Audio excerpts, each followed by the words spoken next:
ನಮಸ್ಕಾರ, ಶುಭ ಸಂಜೆ. ಹೊಸ ದಿಗಂತ ಡಿಜಿಟಲ್ ಸುದ್ದಿವಾಹಿನಿಯ ರೇಷ್ಮೆ ರಾಜನೀತಿ ರಾಜಕೀಯ ವಿಶ್ಲೇಷಣೆಗೆ ಮತ್ತೊಮ್ಮೆ ತಮಗೆಲ್ಲರಿಗೂ ಸುಸ್ವಾಗತ. ಕರ್ನಾಟಕದ ಸಂಸದರಿಗೊಂದು ಕಿವಿ ಮಾತು.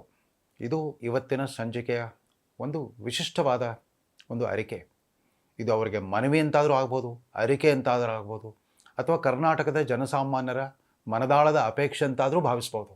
ಇದೇ ಮೊದಲ ಬಾರಿಗೆ ಕರ್ನಾಟಕದ ರಾಜಕಾರಣದಲ್ಲಿ, ವಿಶೇಷವಾಗಿ ಸಂಸದೀಯ ರಾಜಕಾರಣದಲ್ಲಿ ಕೊಂಚ ಮಟ್ಟಿಗೆ ಸಮತೋಲನ ಬಂದಿದೆ. ಯಾಕಂದರೆ 2019ರ ಫಲಿತಾಂಶ ಅದು ಏಕಪಕ್ಷೀಯವಾಗಿತ್ತು. ಎಷ್ಟರ ಮಟ್ಟಿಗೆ ಅಂತಂದರೆ, ಕರ್ನಾಟಕದ 28 ಲೋಕಸಭಾ ಕ್ಷೇತ್ರಗಳ ಪೈಕಿ BJP ತನ್ನ ಸ್ವಂತ ಬಲದಿಂದ 25 ಕ್ಷೇತ್ರಗಳು ಮತ್ತು ಕಾಂಗ್ರೆಸ್ ವಿರೋಧಿ ಪಕ್ಷೇತರ ಅಭ್ಯರ್ಥಿ ಮಂಡ್ಯದ ಸುಮಲತಾ ಗೆದ್ದುಬಿಟ್ಟು 28ಕ್ಕೆ 26 ಕ್ಷೇತ್ರಗಳು ಆಳುವ ಪಕ್ಷದ ಪಾಲಾಗಿತ್ತು. ಕಾಂಗ್ರೆಸ್ ಪಕ್ಷ ಸ್ಥಳೀಯವಾಗಿ ಪ್ರಬಲವಾಗಿದ್ದರೂ ಕೂಡ ಕೇವಲ ಒಂದೇ ಒಂದು ಸೀಟ್ ಪಡ್ಕೊಂಡಿತ್ತು. ಕರ್ನಾಟಕ ರಾಷ್ಟ್ರೀಯ ಅಧ್ಯಕ್ಷರ ಪ್ರಾದೇಶಿಕ ಪಕ್ಷ JDSಗೆ ಒಂದೇ ಒಂದು ಸೀಟ್ ಬಂದಿತ್ತು. ಆ ಅಸಮತೋಲನ ಮಾಯವಾಗಿದೆ ಈ ಸಲದ ಫಲಿತಾಂಶದಲ್ಲಿ. NDA ಅಂದರೆ BJP ಮತ್ತು JDS ಮೈತ್ರಿಕೂಟಕ್ಕೆ 19 ಸ್ಥಾನಗಳು ಮತ್ತು ಉಳಿದ 9 ಸ್ಥಾನಗಳು ಇಲ್ಲಿನ ಅಧಿಕಾರಾರೂಢ ಕಾಂಗ್ರೆಸ್ ಪಕ್ಷಕ್ಕೆ ಬಂದಿವೆ. ಆದರೆ ಸಂಖ್ಯಾಬಲ ಎಷ್ಟೇ ಇರಲಿ, ಈ ಎರಡೂ ಮೈತ್ರಿಕೂಟಗಳ ಸಂಖ್ಯಾಬಲ ಎಷ್ಟೇ ಇದ್ದರೂ ಕೂಡ ಈ ಸಲದ ವಿಶೇಷತೆ ಏನಂತಂದರೆ, ಲೋಕಸಭೆಯಲ್ಲಿ ಕರ್ನಾಟಕದಲ್ಲಿ ಪ್ರತಿನಿಧಿಸುವ ಒಟ್ಟು 28 ಸದಸ್ಯರುಗಳ ಪೈಕಿ ಅರ್ಧಕ್ಕೂ ಹೆಚ್ಚು ಜನ ವ್ಯಕ್ತಿಗತವಾಗಿ ತುಂಬ ವರ್ಚಸ್ವಿ ರಾಜಕಾರಣಿಗಳು, ಅನುಭವಿ ಜನನಾಯಕರುಗಳು ಮತ್ತು ಅನೇಕ ಜನ ಸಮರ್ಥ ಆಡಳಿತಗಾರರು. ಅಂದರೆ ಲೋಕಸಭೆಯಲ್ಲಿ ಅತ್ಯಂತ ಪರಿಣಾಮಕಾರಿ ಪ್ರಾತಿನಿಧ್ಯ ದೊರೀತಾ ಇದೆ ಇದೇ ಮೊದಲ ಬಾರಿಗೆ ಕರ್ನಾಟಕದಲ್ಲಿ. ಇದು ಈಗಾಗಲೇ NDA ಸರ್ಕಾರದ ಮಂತ್ರಿಮಂಡಲ ರಚನೆಯಲ್ಲೂ ಕೂಡ ಸ್ವಲ್ಪ ಮಟ್ಟಿಗೆ ಅದು ಬಿಂಬಿತವಾಗಿದೆ. ಕರ್ನಾಟಕದಿಂದ ಆಯ್ಕೆಯಾಗಿರೋ 19 ಜನ NDA ಮೈತ್ರಿಕೂಟದ ಸಂಸದರಿಗೆ, ನೂತನ ಸಂಸದರಿಗೆ ಅಭಿನಂದನೆ ಹೇಳೋದು ಮಾತ್ರ ಅಲ್ಲ, ಒಂದು ಅತ್ಯಂತ ಕಳಕಳಿಯಿಂದ ಒಂದು ಕಿವಿ ಮಾತು ಹೇಳಲೇಬೇಕಾಗಿ ಬಂದ್ಬಿಟ್ಟೆ. ನೀವು ಕರ್ನಾಟಕಕ್ಕೆ ಬಂದಾಗಲೆಲ್ಲ ಆಗಾಗ್ಗೆ ಸಿದ್ದರಾಮಯ್ಯನಿಗೆ ಟೀಕಿಸೋದು ಅಥವಾ DK ಶಿವಕುಮಾರ್ ಕುರಿತಂತೆ ಏನೋ ಒಂದು ವ್ಯಂಗ್ಯೋಕ್ತಿಗಳನ್ನ ಆಡೋದು, ಈ ಪ್ರವೃತ್ತಿಯನ್ನು ನಿಧಾನವಾಗಿ ಕಡಿಮೆ ಮಾಡ್ಕೊಳ್ಬೇಕಾಗಿದೆ. ಕರ್ನಾಟಕದಿಂದ ಆಯ್ಕೆ ಆಗಿರೋ NDA ಮೈತ್ರಿಕೂಟದ ಸಂಸದರು ಎಲ್ಲರೂ ಕೂಡ ತಾವು ಕೇಂದ್ರ ಸರ್ಕಾರದ ರಾಯಭಾರಿಗಳಂತೆ ವರ್ತಿಸಬೇಕಾಗಿದೆ. ಒಂದು ಚಿತ್ರದುರ್ಗ ಕ್ಷೇತ್ರಕ್ಕಾಗಲಿ, ಬೆಳಗಾವಿ ಕ್ಷೇತ್ರಕ್ಕಾಗಲಿ, ಹಾವೇರಿ ಕ್ಷೇತ್ರಕ್ಕಾಗಲಿ, ಬೆಂಗಳೂರು ಗ್ರಾಮಾಂತರ ಕ್ಷೇತ್ರಕ್ಕಾಗಲಿ ಅಲ್ಲಿ ಚುನಾಯಿತರಾಗಿರೋ ಸಂಸದರು ಅವರು ಕೇಂದ್ರದಲ್ಲಿ ಅಧಿಕಾರದಲ್ಲಿ, ಅಂದರೆ ಭಾರತ ಸರ್ಕಾರದ ರಾಯಭಾರಿಗಳು, ಅಂದರೆ ಪ್ರಧಾನಮಂತ್ರಿ ನರೇಂದ್ರ ಮೋದಿಯವರ ಅಧಿಕೃತ ಪ್ರತಿನಿಧಿಗಳಂತೆ ವರ್ತಿಸಬೇಕಾಗಿದೆ.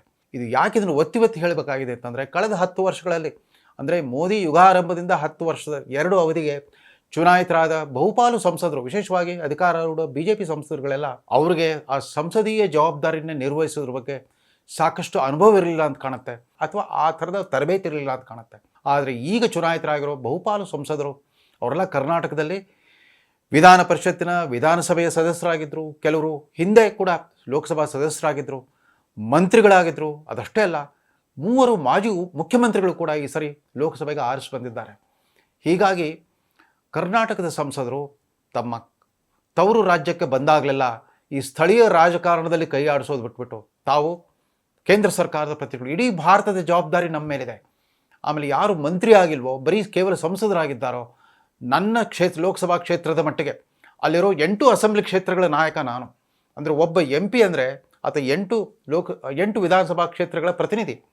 ಹಾಗಾಗಿ ಆ 8 ತಮ್ಮ ಕ್ಷೇತ್ರ ವ್ಯಾಪ್ತಿಯ 8 ವಿಧಾನಸಭಾ ಕ್ಷೇತ್ರಗಳ ಶಾಸಕರುಗಳನ್ನು, ಅವರು ಯಾವುದೇ ಪಕ್ಷದವರಾಗಿರಲಿ, ಅವರನ್ನು ವಿಶ್ವಾಸಕ್ಕೆ ತಗೊಳ್ಳಿ.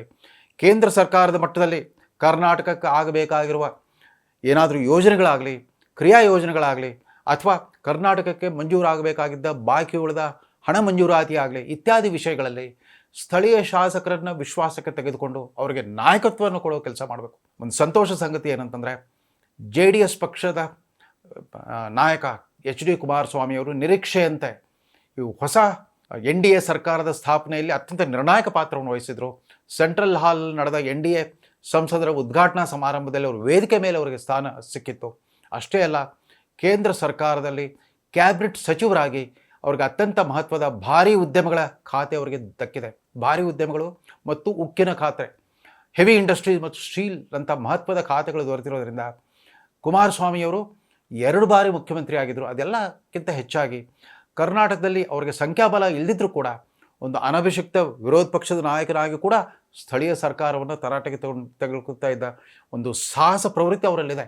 ಆದರೆ ಇನ್ನು ಮುಂದೆ ಅವರು ಭಾರತ ಸರ್ಕಾರದ ಮಂತ್ರಿ, ಅವರು ವಾರಕ್ಕೊಮ್ಮೆ ಕರ್ನಾಟಕಕ್ಕೆ ಬರಬೇಕಾಗಿಲ್ಲ. ಇಡೀ ಭಾರತವನ್ನು ಸಂಚರಿಸೋ ಒಂದು ಅಮೋಘ ಅವಕಾಶ ಅವ್ರಿಗೆ ತೆರೆದಿದೆ. ಅದೇ ರೀತಿ ಶೋಭಾ ಕರಂದ್ಲಾಜೆ ಅವ್ರಿಗೆ ಮತ್ತೊಂದು ಬಾರಿ ಮಂತ್ರಿಯಾಗೋ ಅವಕಾಶ ಸಿಕ್ಕಿದೆ. ಅವ್ರಿಗೂ ಕೂಡ ಮಹತ್ವದ ಖಾತೆ. ಪ್ರಹ್ಲಾದ್ ಜೋಶಿ ಅವರಿಗೆ ಖಾತೆ ಬದಲಾಗಿದ್ರು ಕೂಡ ಅವ್ರಿಗೆ ನಾಗರಿಕ ಸರಬರಾಜು ಆಹಾರ ಪೂರೈಕೆ ಇಲಾಖೆ ಅತ್ಯಂತ ಮಹತ್ವದ ಇಲಾಖೆ ಅವ್ರಿಗೆ ಸಿಕ್ಕಿದೆ. ಅನ್ನಭಾಗ್ಯದಂಥ ಪ್ರಧಾನಮಂತ್ರಿ ಗರೀಬ್ ಕಲ್ಯಾಣ್ ಅನ್ನ ಯೋಜನಾ ಅಂತ ಒಂದು ಮಹತ್ವದ ಖಾತೆಯನ್ನು ನಿರ್ವಹಿಸೋ ದೊಡ್ಡ ಜವಾಬ್ದಾರಿ ಅವ್ರಿಗೆ ಸಿಕ್ಕಿದೆ. ನಮ್ಮ ಕರ್ನಾಟಕದಿಂದ ಮಂತ್ರಿಗಳಾಗೋರು ಎಲ್ಲರೂ ಕೂಡ ತಾವು ರಾಷ್ಟ್ರ ನಾಯಕರು ಅನ್ನೋ ಒಂದು ಪರಿಜ್ಞಾನದೊಂದಿಗೆ, ಒಂದು ಅರಿವಿನೊಂದಿಗೆ ಅವ್ರು ಕೆಲಸ ಮಾಡೋದಾದರೆ ಕರ್ನಾಟಕಕ್ಕೆ ಒಳ್ಳೆಯದಾಗುತ್ತೆ. ಇಲ್ಲಿ ಅಧಿಕಾರಾರೂಢ ಕಾಂಗ್ರೆಸ್ ಪಕ್ಷ, ಅಲ್ಲಿ ಅಧಿಕಾರಾರೂಢ ಭಾರತೀಯ ಜನತಾ ಪಕ್ಷ ನೇತೃತ್ವದ NDA ಸರ್ಕಾರ. ಹೀಗಿದ್ದ ಅಂದರೆ ಕರ್ನಾಟಕದಲ್ಲಿ ಮತ್ತೊಂದು ಬಾರಿ ಎರಡು ರಾಷ್ಟ್ರೀಯ ಪಕ್ಷಗಳು ಅಧಿಕಾರಾರೂಢವಾಗಿದೆ. 2013ರಿಂದ 2018ರಲ್ಲೂ ಹಾಗೆ ಆಗಿತ್ತು. ಇಲ್ಲಿ ಕಾಂಗ್ರೆಸ್ ಸರ್ಕಾರ ಇತ್ತು, ಅಲ್ಲಿ BJP ಸರ್ಕಾರ ಇತ್ತು. 2018ರಿಂದ 19ವರೆಗೆ ಇಲ್ಲಿ JDS ಕಾಂಗ್ರೆಸ್ ಮೈತ್ರಿ ಸರ್ಕಾರ ಇತ್ತು, ಅಲ್ಲಿ BJP ಸರ್ಕಾರ ಇತ್ತು. ಈಗ ಮತ್ತೊಮ್ಮೆ ಇಲ್ಲಿ ಕಾಂಗ್ರೆಸ್ ಪಕ್ಷ ಸರ್ಕಾರ, ಅಲ್ಲಿ BJP ಸರ್ಕಾರ. ಹೀಗಾಗಿ ರಾಜ್ಯ ಸರ್ಕಾರವನ್ನು ನಡೆಸ್ತಾ ಇರೋ ಕಾಂಗ್ರೆಸ್ ಪಕ್ಷದ ನಾಯಕರುಗಳು ಅಷ್ಟೇ. ಅವರು ಕೇವಲ BJPಯನ್ನು ಮಾತೆತ್ತಿರೆ ಮೋದಿಯನ್ನು ನಿಂದಿಸುವ, ಹಂಗಿಸುವ, ಹೀಯಾಳಿಸುವ ಪ್ರವೃತ್ತಿಯನ್ನು ಬಿಟ್ಟು ಅಲ್ಲೊಬ್ಬ ಭಾರತ ಸರ್ಕಾರದ ಪ್ರಧಾನಮಂತ್ರಿಯವರು ಬರೀತಾರೆ. ಅವರು 3ನೇ ಅವಧಿಗೆ ಪ್ರಧಾನಮಂತ್ರಿ ಆಗ್ತಾ ಇದ್ದಾರೆ. ಸತತವಾಗಿ 23 ವರ್ಷಗಳಿಂದ ಪ್ರಮುಖ ಸಂವಿಧಾನಾತ್ಮಕ ಹುದ್ದೆಗಳಲ್ಲಿದ್ದು ಅನುಭವ ಪಡೆದಿದ್ದಾರೆ. ತಮ್ಮದೇ ಆದ ಆಡಳಿತ ವೈಖರಿಯನ್ನು ರಾಷ್ಟ್ರ ಜನತೆ ಮುಂದಿಟ್ಟು ಜನಾದೇಶ ಪಡ್ಕೊಂಡಿದ್ದಾರೆ. ಅವ್ರ ಜೊತೆಗೆ ಸೌಹಾರ್ದಯುತ ಸಂಬಂಧವನ್ನು ಬೆಳೆಸ್ಕೋಬೇಕು. ನೀವು ಮತ್ತೆ ಚುನಾವಣೆ ಬಂದಾಗ ಮತ್ತೊಮ್ಮೆ ಅವ್ರ ಜೊತೆಗೆ ಯುದ್ಧ ಮಾಡಿ, ಆದರೆ ದೈನಂದಿನ ವಿಚಾರಗಳಲ್ಲಿ ಈ ಪರಸ್ಪರ ನಿಂದನೆ, ಮೂದಲಿಕೆಯ ಪ್ರವೃತ್ತಿಯನ್ನು ಬಿಟ್ಟು ರಾಜ್ಯಕ್ಕಾಗಬೇಕಾಗಿರೋ ಏನೇನು ಕೇಂದ್ರ ಸರ್ಕಾರದ ರಾಜ್ಯಕ್ಕೆ ಲಭಿಸಬೇಕಾಗಿರೋ ಹಣಕಾಸು ನೆರವಾಗಲಿ ಅಥವಾ ಇತರ ರೀತಿಯ ಕಾರ್ಯಕ್ರಮಗಳು, ಯೋಜನೆಗಳಾಗಲಿ, ಕ್ರಿಯಾ ಯೋಜನೆಗಳಾಗಲಿ ಎಲ್ಲವನ್ನು ಪಡ್ಕೊಳ್ಳೋದ್ರಲ್ಲಿ ಕೊಂಚ ಸೌಹಾರ್ದಯುತ ಸಂಬಂಧವನ್ನು ಬೆಳೆಸ್ಕೋಬೇಕು. ವಿಶೇಷವಾಗಿ ಸಿದ್ದರಾಮಯ್ಯನವ್ರಿಗೆ ಇನ್ನು ಅವರೇನೂ ಸಾಬೀತು ಮಾಡಬೇಕಾಗಿಲ್ಲ. ಅವ್ರ ನಾಯಕತ್ವದ ಗುಣಮಟ್ಟ ಎಂಥದ್ದು ಅನ್ನೋದು ಈಗಾಗಲೇ 4 ದಶಕಗಳಿಂದ ಸಾಬೀತಾಗೋಗ್ಬಿಟ್ಟಿದೆ. ಅವ್ರನ್ನ ಇನ್ನೇನು ಅವ್ರ ಪಕ್ಷ ಪ್ರಧಾನಮಂತ್ರಿ ಅಭ್ಯರ್ಥಿಯನ್ನಾಗಿ ಮಾಡಲ್ಲ. ಹೀಗಾಗಿ ಅವರು ಕಳ್ಕೊಳ್ಳೋದೇನೂ ಇಲ್ಲ.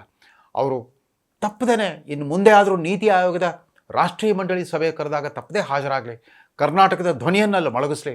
ಅದೇ ರೀತಿ ಈ GST ವರಿಷ್ಠ ಮಂಡಳಿಯ ಸಭೆ ನಡೆದಾಗ ನೀವು ಆರ್ಥಿಕ ಸಚಿವರಾಗಿದ್ದರಿಂದ ನೀವೇ ಅದರಲ್ಲಿ ಪಾಲ್ಗೊಳ್ಳಿ. ನೀವು ಮುಖ್ಯಮಂತ್ರಿ ಸ್ಥಾನಕ್ಕೆ ಪ್ರೋಟೋಕಾಲ್ಗೆ ಧಕ್ಕೆ ಬರುತ್ತೆ ಅನ್ನೋ ಆತಂಕ ಬೇಡ.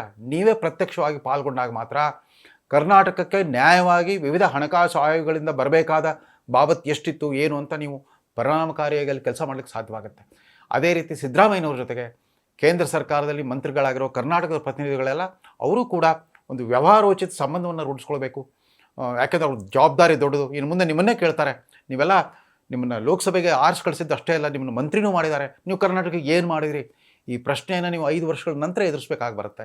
ಆದರೆ ನಮಗೆ ವಿಶ್ವಾಸ ಇದೆ, ಇವತ್ತು ಲೋಕಸಭೆಗೆ ಆಯ್ಕೆ ಆಗಿರೋ ಕುಮಾರಸ್ವಾಮಿ ಅವರಾಗಲಿ, ಬಸವರಾಜ ಬೊಮ್ಮಾಯಿ ಅವರಾಗಲಿ, ಜಗದೀಶ್ ಶೆಟ್ಟರ್ ಅವರಾಗಲಿ, ಶೋಭಾ ಕರಂದ್ಲಾಜೆ ಅವರಾಗಲಿ, ಆಮೇಲೆ ವಿ ಸೋಮಣ್ಣವರು ಯಾವಾಗಲೂ ಕೂಡ ಜನಸಂಪರ್ಕದಲ್ಲಿ ಎತ್ತಿದ ಕೈಯನ್ನು ವಿ ಸೋಮಣ್ಣವ್ರಿಗೆ ಮಹತ್ವದ ರೈಲ್ವೆ ಇಲಾಖೆ ಮತ್ತು ಜಲಸಂಪನ್ಮೂಲ ಇಲಾಖೆಯ ಜವಾಬ್ದಾರಿ ಸಿಕ್ಕಿದೆ. ಅವರು ಇವತ್ತಾಗಲೇ ಪತ್ರಿಕಾಗೋಷ್ಠಿಯಲ್ಲಿ ತಮ್ಮ ಆರಂಭಿಕ ಆಲೋಚನೆಗಳಲ್ಲಾಗಲೇ ಮಾಧ್ಯಮಗಳೆದುರಿಗೆ ಮಂಡಿಸ್ಬಿಟ್ಟಿದ್ದಾರೆ. ಅಷ್ಟರ ಮಟ್ಟಿಗೆ ಕ್ರಿಯಾಶೀಲವಾಗಿರೋ ಸೋಮಣ್ಣವರು ಕೂಡ ಅವ್ರಿಗೆ ಇಂಗ್ಲೀಷ್ ಬರಲ್ಲ, ಹಿಂದಿ ಬರಲ್ಲ ಅನ್ನೋ ಯಾರು ಏನೇ ಹೇಳಿ, ಅವ್ರಿಗೊಂದು ವಿಶಿಷ್ಟವಾದ ಒಂದು ಕಾಮನ್ ಸೆನ್ಸ್ ಅವ್ರು ಹೇಳ್ಕೊಂಡ್ಬಿಟ್ಟಿದ್ದಾರೆ. ನನಗೆ ಕಾಮನ್ ಸೆನ್ಸ್ ಇದೆ, ನನಗೆ ಭಾಷೆ ಅಡ್ಡಿ ಆಗಲ್ಲ ಅಂತಂದ್ಬಿಟ್ಟು. ಸೋಮಣ್ಣವರ ಕ್ರಿಯಾಶೀಲತೆ ಅಖಿಲ ಭಾರತ ಮಟ್ಟದಲ್ಲೂ ಕಾಣಿಸ್ಲಿ. ನಾವು ಯಾವ ರೀತಿ ವಿಜಯನಗರ ಮತ್ತು ಗೋವಿಂದರಾಜನಗರ ಕ್ಷೇತ್ರದಲ್ಲಿ ಅವರ ಕಾರ್ಯವೈಖರಿಯನ್ನು ನೋಡಿದ್ದೇವೋ ಅದು ಇಡೀ ಭಾರತಕ್ಕೆ ಪರಿಚಯ ಆಗುವಾಗಾದರೆ ಸೋಮಣ್ಣವರ ಗೆಲುವು ಕೂಡ ಒಂದು ಸಾರ್ಥಕತೆಯನ್ನು ಪಡ್ಕೊಳ್ಳುತ್ತೆ. ಅಂದಹಾಗೆ ಮಂತ್ರಿಗಳಾಗಲಿಕ್ಕೆ ಸಾಧ್ಯವಾಗದೆ ಹೋದ ಅನೇಕರು ಇರ್ಬೋದು. ರಮೇಶ್ ಜಿಗಣಿಗೆ ಅವರು, ಹಿರಿಯರಾದ ರಮೇಶ್ ಜಿಗಣಿಗೆ ಅವರು ಇರ್ಬೋದು, ಗೋವಿಂದ್ ಕಾರಜೋಳ ಅವರು ಇರ್ಬೋದು, ಅಥವಾ ಅತ್ಯಂತ ಅಚ್ಚರಿದಾಯಕ ಆಯ್ಕೆ ಡಾಕ್ಟರ್ ಮಂಜುನಾಥ್ ಅವರು ಇರ್ಬೋದು. ಮಂತ್ರಿಗಿರಿ ಸಿಗದಿದ್ರೇನಂತೆ ಅವರೆಲ್ಲ ಸಂಸದೀಯ ಕಲಾಪದಲ್ಲಿ ಆಳುವ ಮೈತ್ರಿಕೂಟಕ್ಕೆ ಸೇರಿದರೂ ಕೂಡ ಸಮರ್ಥವಾಗಿ ಕರ್ನಾಟಕ ರಾಜ್ಯದ ಮತ್ತು ಇಡೀ ರಾಷ್ಟ್ರಾದ್ಯಂತ ನೀತಿ ನಿರೂಪಣೆಯಲ್ಲಿ ಸಕ್ರಿಯ ಪಾತ್ರವನ್ನು ವಹಿಸ್ಕೋಬೇಕು. ಇವ್ರಿಗೆಲ್ಲ ಸಂಸತ್ತಿನ ವಿವಿಧ ಸಮಿತಿಗಳಿದೆ, ಅಲ್ಲಿನ ಸೆಲೆಕ್ಟ್ ಕಮಿಟಿಗಳು, ಪಾರ್ಲಿಮೆಂಟ್ರಿ ಕಮಿಟಿಗಳು, ಅಲ್ಲಿ ತಮ್ಮ ಪ್ರತಿಭೆ ಮತ್ತು ಅನುಭವವನ್ನು ಪ್ರದರ್ಶಿಸುವ ಅವಕಾಶಗಳಿರುತ್ತೆ. ಅದರ ಸದ್ಬಳಕೆ ಮಾಡಿಕೊಳ್ಳಿ. ಕರ್ನಾಟಕಕ್ಕೆ ಲೋಕಸಭೆಯಲ್ಲಿ ಕರ್ನಾಟಕದ ಧ್ವನಿ ಮೊಳಗ್ತಾ ಇರಲಿ. ಆಮೇಲೆ ಕರ್ನಾಟಕದಿಂದಲೇ ವಿಧಾನಸಭೆಯಿಂದ ರಾಜ್ಯಸಭೆಗೆ ಆಯ್ಕೆ ಆಗೋರು ನಿರ್ಮಲಾ ಸೀತಾರಾಮನ್ ಅವ್ರಿಗೆ, ಅವರು ತಮಿಳು ಮೂಲದವರಾದರೂ ಕೂಡ ಕರ್ನಾಟಕದ ಪ್ರತಿನಿಧಿಯೇ. ಇದೇ ಮೊದಲ ಬಾರಿಗೆ ಒಬ್ಬ ಮಹಿಳೆಯೊಬ್ಬರಿಗೆ ಈ ಸತತವಾಗಿ 2ನೇ ಅವಧಿಗೆ ಹಣಕಾಸು ಸಚಿವ ಹುದ್ದೆ ಸಿಗ್ತಾ ಇರೋದು. ಅದಕ್ಕಿಂತ ಮೋದಿಯವರ ದೃಷ್ಟಿಕೋನದ ಬಗ್ಗೆ ಇನ್ನೇನು ಬೇಕು ಹೇಳಿ. ಒಬ್ಬ ಮಹಿಳೆಗೆ ಹಣಕಾಸು ಸಚಿವಾಲಯವನ್ನು 2ನೇ ಅವಧಿಗೆ ಅಂದರೆ 6ನೇ ವರ್ಷಕ್ಕೂ ಮುಂದುವರಿಸಲಿಕ್ಕೆ ಅವಕಾಶ ಕಲ್ಪಿಸಿಕೊಟ್ಟಿದ್ದಾರೆ. ವ್ಯಕ್ತಿಗತವಾಗಿ ಪ್ರಾಮಾಣಿಕರು, ಶುದ್ಧಹಸ್ತರಾಗಿರೋ ನಿರ್ಮಲಾ ಸೀತಾರಾಮನ್ ಅವರು ಸ್ವಲ್ಪ ಬಿಗುಮಾನದ ವ್ಯಕ್ತಿತ್ವ, ಅವರು ಪ್ರದರ್ಶನ ಕಲೆ ಇಲ್ಲ. ಆದರೆ ಒಂದು ಕಾಲದಲ್ಲಿ ಮಂತ್ರಿ ಆಗೋಕ್ಕಿಂತ ಮುಂಚೆ ಭಾರತೀಯ ಜನತಾ ಪಕ್ಷದ ಅತ್ಯಂತ ಸಮರ್ಥ ವಕ್ತಾರರ ಪೈಕಿ ಅವರೊಬ್ಬರಾಗಿದ್ದರು. ನಿರ್ಮಲಾ ಸೀತಾರಾಮನ್ ಅವರು ತಮ್ಮ ತವರು ರಾಜ್ಯವಾದ ತಮಿಳುನಾಡಿಗೂ ನ್ಯಾಯ ಒದಗಿಸಲಿ, ಹಾಗೆಯೇ ತಮ್ಮನ್ನು ಆರಿಸಿ ಕಳಿಸಿರೋ ಕರ್ನಾಟಕ ರಾಜ್ಯಕ್ಕೂ ಕೂಡ ನ್ಯಾಯ ಒದಗಿಸಲಿ ಅಂತ ಹಾರೈಸ್ತಾ ಈ ಸಂಚಿಕೆಯನ್ನು ಮುಕ್ತಾಯಗೊಳಿಸ್ತಾ ಇದ್ದಾನೆ. ಕರ್ನಾಟಕದ ಸಂಸದರು ಆಳು ಪಕ್ಷದವರಂತೆ ವರ್ತಿಸಲಿ ಅನ್ನೋ ಕಿವಿ ಮಾತು ದಯವಿಟ್ಟು ಮರೆಯದೆ. Thank you.